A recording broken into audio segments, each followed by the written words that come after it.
Good evening. You're listening to the Truth Tank podcast trailer. Today, the truth has become harder to discern. Fake news, censoring of facts, media censorship, ideology over logic.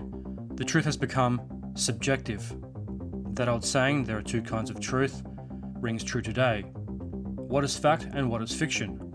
You can take the blue pill and go about your day, or you can take the red pill and take a deep dive into the world of conspiracies, history's mysteries, the hidden and the forbidden past, current and global events, UFOs, aliens and the UAV phenomenon, the world of the paranormal and high strangeness, as well as the ongoing war on pop culture and society, with the occasional movie review thrown in for good measure.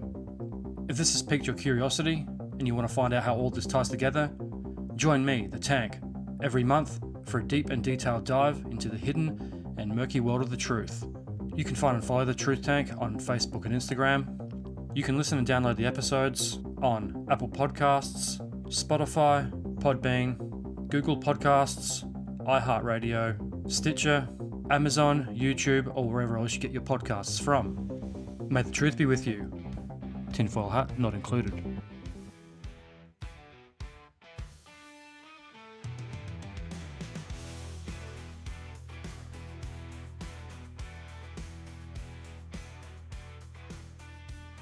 Hello everyone and welcome to another episode of Mikey on Mute. I am your host, as always, Mikey, coming off mute to share part of my story, talk to you about breaking that stigma of reaching out for help and how we can open up the discussion on mental health as a whole. I'd like to welcome you to episode 5 of Mikey on Mute. Trigger warning for this episode. There will be some discussion on things that are not easy to hear. Some of these triggers include suicidal ideation, drug and alcohol use, ambulance rides, hospitalization, self-harm, and more.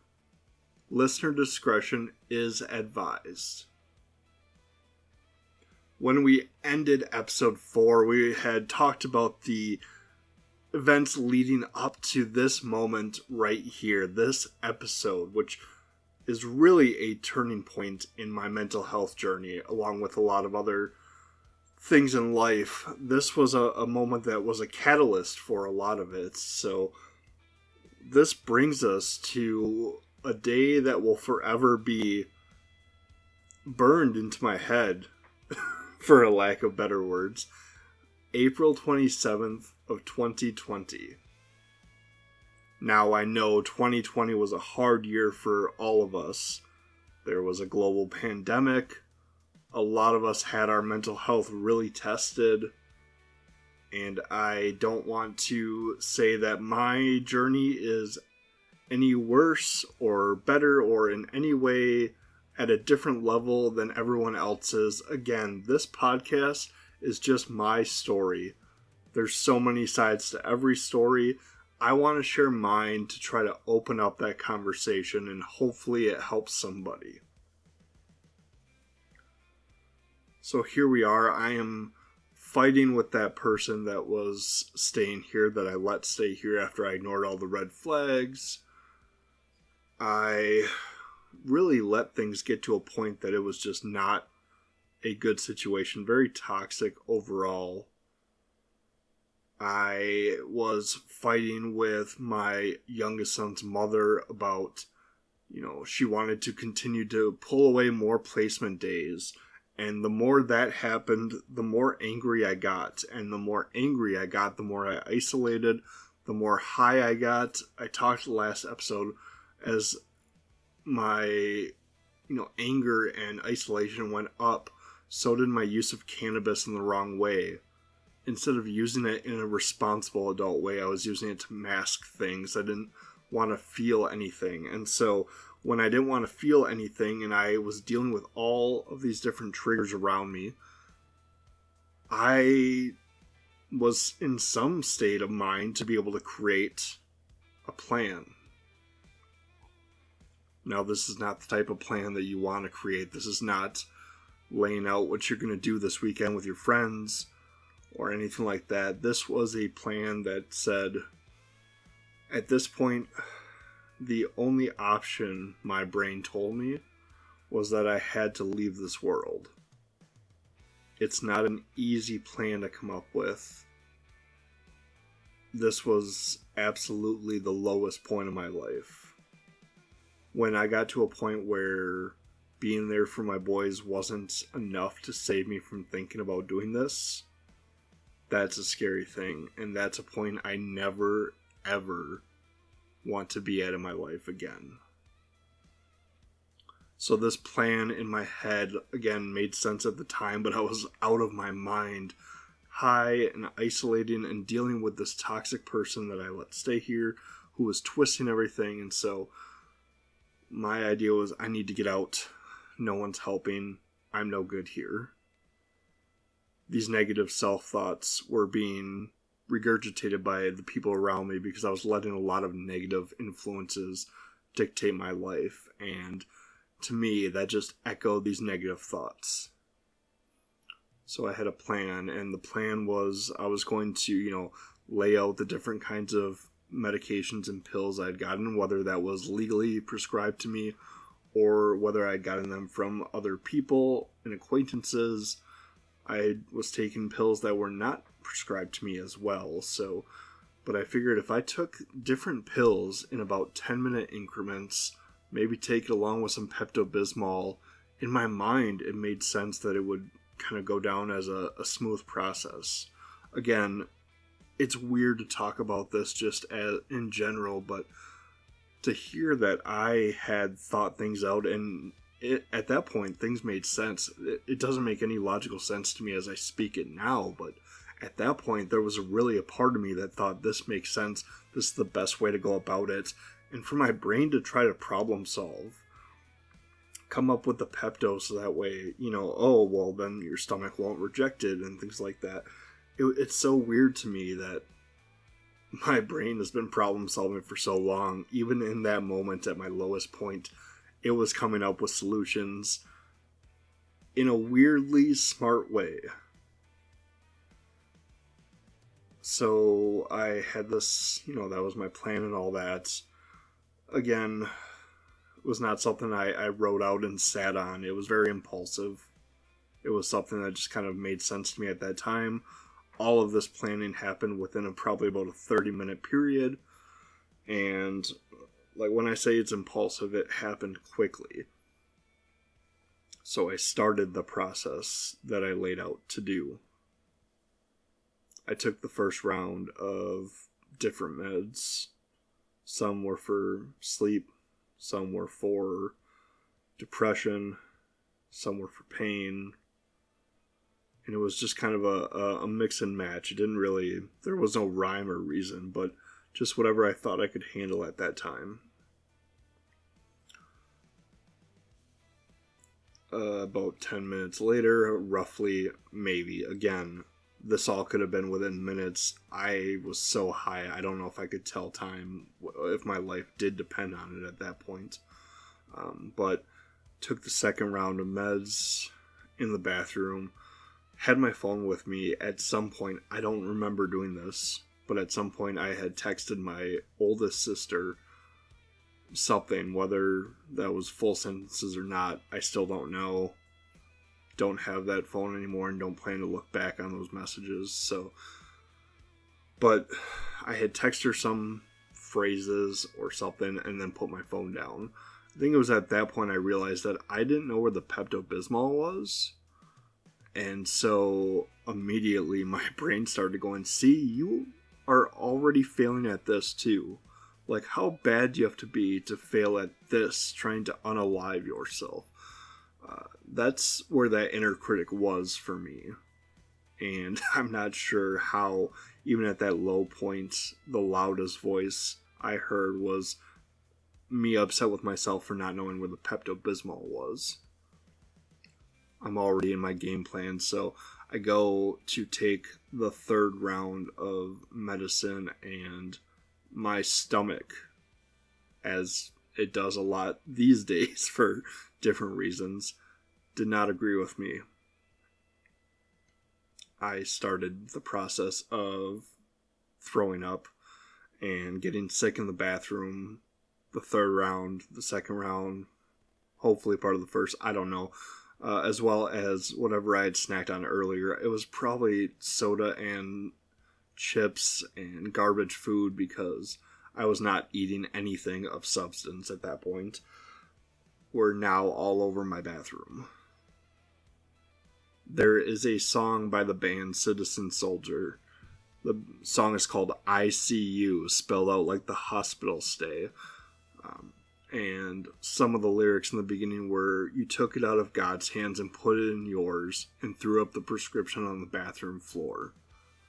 And that, the first time I heard that, it was one of those things like, are you in my head? How did you know this? And so I felt very seen, felt very heard. Every time that song comes on, it brings sort of a smile. Although there's a little bit of a trigger to think back to that, it does bring me a smile to be heard and felt and seen in that way. Next thing I know, my sister is pounding on the door, knocking on the door to get in. Door's not locked, but I think she just felt maybe some, hey, I'm gonna give you a heads up, I'm here. At some point when I was texting her, she noticed a change in my texting pattern. Whether that was I wasn't spelling things how I normally do, or maybe what I was typing out didn't make any sense. Again, that's probably very likely. But she comes in, she tells me to pack a bag, and I'm like, I'm concerned because I threw up all over my bathroom. That's my worry right now, is, hey, I gotta clean this up. And she's like, nope, pack a bag. So I threw together the most mismatched bag to travel with at all, and just like didn't know what I was throwing in. Who knows? I do remember her taking my car keys because the person that was staying here that I was fighting with, their car wasn't working, and my sister didn't want that person taking my car while I was anywhere else. And so I remember my sister taking my car keys. I remember her grabbing the bag, and then a very awkward drive to the nearest emergency room. We didn't really say much during that ride. I was not in a state to talk. My sister was in more tears than I can describe, and I understand why. That's a scary situation to be in. That's a really tough situation to be put in. So she drives me to the ER. They make me take a drug test. They ask me all the standard questions, do you have these ideals? Do you want to do these things? Yes, and check off the list. And then, after what feels like hours, they walk me out to an ambulance. And it's the first time I've ever ridden in an ambulance. I think the only time, now that I think back. A weird experience all in its own, because it's not like riding in a car. It's not like riding in a truck. Laying on a gurney in the back of an ambulance while it's moving is a weird sensation. One that I can only imagine is weird when you are sober. The fact that I wasn't made it even harder to go through that. But while I'm going through this, where I don't really know where the ambulance is headed, I don't know what's happening next. I had to say goodbye to my sister before I got in the ambulance. And so here I am in this strange vehicle, and the one beam of light in here is this EMT sitting next to me. And he's pretty built, tattoos all over, jet black hair, and I just remember him talking to me as an equal. Talked to me with empathy and understanding. Shared his stories of the times that he tried to take his own life. And it really was one of those moments that's like, someone of that nature, someone in that position, was at one point at this low point that I'm at. And it struck a chord. It was so strange to me, because you look at these people in some sort of power situation or job, and you don't imagine them as weak or anything like that. And all I knew about trying to unalive yourself was weakness. That's what I was taught. I was told it was coward's way out and everything like that. So it was one of the first times I had a man-to-man talk about mental health. Granted, I was not in a great state to talk about it, but it sticks with me as one of the coolest experiences. And I don't say cool as in like, hey, everything's a rock star cool. Just for him to take time out of his day and speak to me and make me feel heard really helped more than I can ever say. So we get there, security has to walk me up to the floor where inpatient's at. That's where I'm going. They tell me, hey, you're going to inpatient. Probably somewhere between 10 or 11 p.m. at that point now on a Monday that I arrive. They bring me into a room where the inpatient director is talking to me, sat me down, and explained what to expect from inpatient. You know, hey, this is what your day is going to look like. Went over my drug test results. He's like, hey, so we got your drug test results back. Are there, any surprises that we need to know about? And I'm like, well, if you already have the results, nothing's a surprise to either one of us at this point.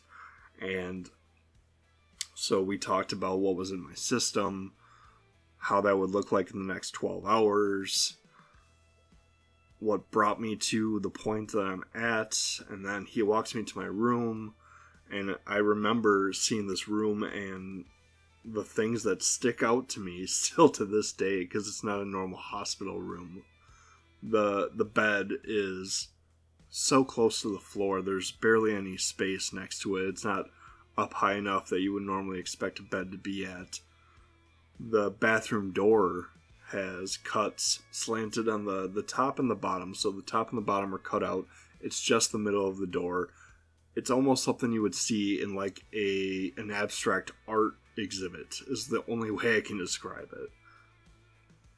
And then there is this sitting chair that almost looks like something out of a storybook, but was really about as comfortable as a plastic stool could be. So, looked nice, was not great to sit on.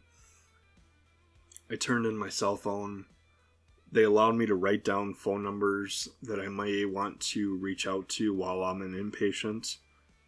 They asked if I knew any numbers by heart, and I did not at that point, especially in the state I was in. So super helpful to be able to write down those numbers, rounded pencil, that way I'm not hurting myself, but at least write out if I ever wanted to contact anybody. Give them all my stuff. They take the strings off my basketball shorts. As per usual, I'm in my slip-on shoes, so no strings to take out there. But they watched me back and showed me the menu, how to order off of it for breakfast, lunch, and dinner with my rounded pencil, how to circle it for selections. At that point, I'm just circling whatever. I don't know what I'm going to want tomorrow morning. At this point, all I can think about is I need to go to sleep. I have a pounding headache and I don't want to be around anybody right now. Next morning, you start to realize that there is a schedule. Breakfast is at 8, so you have to be up before that. You're expected to be up and your meds taken and presentable to have breakfast brought to your room.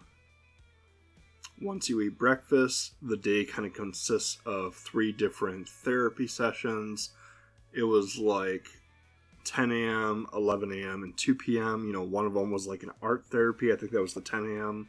11 a.m. is more like kind of talking out whether it was ACT or CBT, DBT. I don't know what those skills were, but kind of those. And then 2 p.m. was more group and free discussion, things like that. You had lunch at noon. You could eat it in your room or out in the common area. Dinner at 5. And in between, whether you were eating or going to group, they had what they called free time, which, again, free time when you're an inpatient is pretty limited. There's not a whole lot you can do as far as the side activities and things like that. There was a TV in the common room, but we didn't get channels. It was just the music channels. So I used to work for a cable company over a decade ago. And it reminds me of that, where you can flip through and it's like, channel 442 is jazz, and 443 is top 40, and you go through. So those were our TV options. They had a couple old board and card games, some dice games. The one I only remember sticking out to me is I had never played the game Farkle before. It's a dice game. So I learned Farkle and played that a lot because it was a hyper focus of a couple of the people that were in there. And so honestly, I couldn't tell you the rules of Farkle now. But for a couple days, that was such an important part of my life. And so the name sticks in my head, in my memory. But that's you kind of have to figure out what to do with that. Some people use that time to read. Some used it to sleep. They couldn't really force you to go to therapy, but it was definitely helpful if you wanted to kind of help your chances of getting out at a certain point and everything like that. There was different people there, whether it was by choice, which they consider me by choice. It's kind of... I think there was a choice. That's why I did wind up texting my sister something, but in the moment I didn't see that. And then the people that were there not by choice, whether that was someone else decided that for them or by law, things like that. So everyone kind of had a different reason for being there. You also had individual time with the psychiatrist remotely, done via laptop. This was the end of April 2020, so the start of the pandemic. And that was kind of, that moment where America decided and Wisconsin decided to really put those things into effect to start following different policies and what they needed to try to combat it. So this was just random questions of people trying to figure out what's going on with you, what kind of state of mind are you in, what direction can we go, because in theory they have you for a limited amount of time, and so they have to try to cross out all the options they can.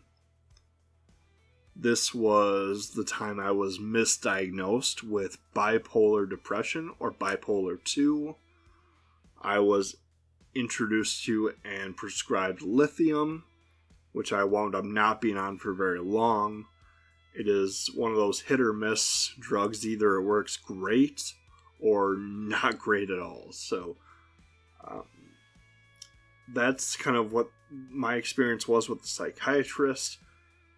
It gave me an insight of what I didn't want with the psychiatrist going forward, so at least it was a learning experience. But overall, I met a lot of interesting people. I had mentioned that people were there for different reasons, and that was also a time where that comparison critic inside of me came up strong. So whether it was, I'm not as crazy as this person, or something like that, or I'm not as... Maybe I'm worse than this person. Am I going to be this person? Someone else had been here 4 times. Is that going to be me? And that was not healthy to be comparing things, especially with situations of people I had no idea what their backstories were. I was only being told what they wanted to tell me. How much of that was the truth? Who knows? I was judging people in a very, what was supposed to be a safe space. Here I was comparing and judging and using slurs like crazy and everything like that. And so, even though there was this weird comparison, there was also an acceptance. At least I thought there was an acceptance. It felt like these people understood me, that I was finally around people that understood what I was going through. As I look back, I realized we were trauma bonding, that none of us were actually friends, that we were just in a similar situation, in an enclosed space where we were isolated with only a few other people. And so I think it's really more so there's trauma bonding. Were there moments that the conversation was nice? Yeah, but These were not my friends. These were not people that were going to look out for me after we left or anything like that. The other part of kind of free time, like I said, free time sounds so weird. It sounds like we got recess or something like that. I almost wish. It was a moment that you really could have, done some shady stuff for some dodgeball. But there was a phone. So, like I said, they let us write down the phone numbers out of our cell phones because we couldn't have those. So, I did write down phone numbers, and you were able to make calls off of the phones in the common area. There were 2 phones tethered to the wall, kind of jail style. If you picture, a stereotypical jail movie and they're talking on the phone and it's corded right to the wall, that's what it was. But it wasn't 2-sided like you would see in those movies or anything. Very old payphone style. So, pushing out the numbers like that. If you don't know what a payphone is, I'm already feeling old, so I appreciate that even more. But I was able to call my sister, call my dad, things like that, and that was weird conversations to really try to face people on the outside. Which brings me to the best part, which was not being on the phone. Being an inpatient, I used to say it was the best and worst thing to ever happen to me. It allowed me to get away from all the distractions, the negative influence. There was no cell phone to use social media to compare myself or to try to doom scroll. I didn't have anybody around me expecting anything, so there's no pressure, no expectations. Like I said, going to group was encouraged, but it wasn't enforced if you really didn't want to go. So I wasn't letting anyone down other than myself, but just having nothing to worry about in that aspect. No silver brass ring to grab at. No trophy to try to get to or obtain. It was really nice. It was nice to kind of just escape for a bit and be in my own little world, and it really helped me do some self-reflection and see what was important. And that was one of the first times I learned about values and living life by values instead of living life by what you think others want. It's a struggle to this day. In no way, shape, or form am I an expert on that, but it was one of the first times I was able to kind of understand that. We get to Friday afternoon, so I went in Monday night. We get to Friday afternoon. I'm discharged to my sister. I am scared, excited, nervous, and really unsure. I don't know what to expect going forward. My sister didn't want me going home, so she brought me to her cabin. And one thing that was told to me as we were going to the cabin is while I was an inpatient, my sister and my dad had gotten the person that was living there, the red flag person, to move out. They changed my locks. They made sure that she was gone and that there would not be contact going forward. So I had that taken care of at home, head out to my sister's cabin. On one hand, this was great. A great place to start a new chapter. I was able to go on walks and be out in nature and really just focus on myself.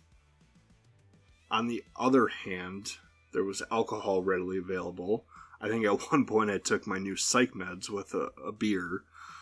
Not recommended for anybody, but...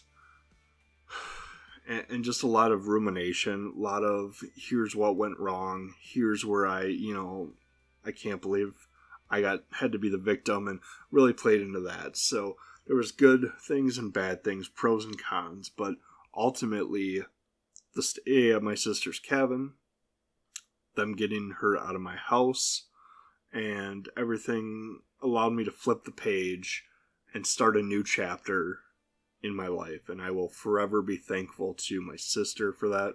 I will forever be thankful to my dad for that. I can't express how happy I am to still be here talking to you, telling you this story. I'm here for my boys. I am just beyond words happy to still be alive. That my plan didn't work. I got a tattoo just, not too long ago, probably within the last year and a half, 2 years. It's the Deathly Hallows, because Harry Potter nerd, of course, but there is a semicolon at the top of it. And if you know anything about the Deathly Hallows or Harry Potter, and if you don't, I'll give you a little quick synopsis here.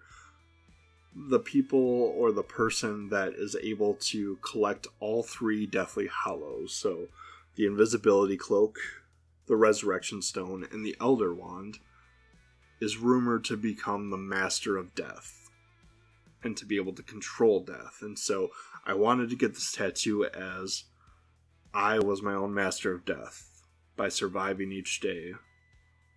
By going forward, I became that master.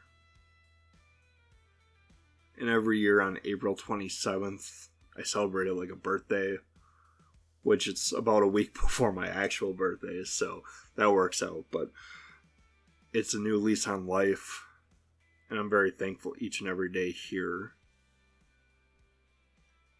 I'd like to tell you that this is where the story ends, happily ever after. That's not how life works, and I have a lot more of my story to share with you, and we're getting closer to the point where I'm excited to start connecting with the rest of you and talking about your stories and having those conversations. Please check me out on TikTok, Mikey on Mute. If you go to YouTube or Instagram, it's Mikey on Mute Podcast. Go check out the clips. I'm on there. I'm on TikTok quite often. I'm uploading. I try to Monday through Friday to get clips out to you, whether it's show clips or inspirational videos or short videos to kind of get you through the day. It helps me stay accountable. And I love to hear your comments. It's so nice to see the nice words that you guys write out there, the support you give me. I'm so happy for it. So you can always reach out to me if you want to email me at mikeyonmute@gmail.com. If you have a question or a topic or anything like that, feel free to reach out. But before I go off on another tangent about how I could have been a TikTok star someday, this is Mikey going back on mute.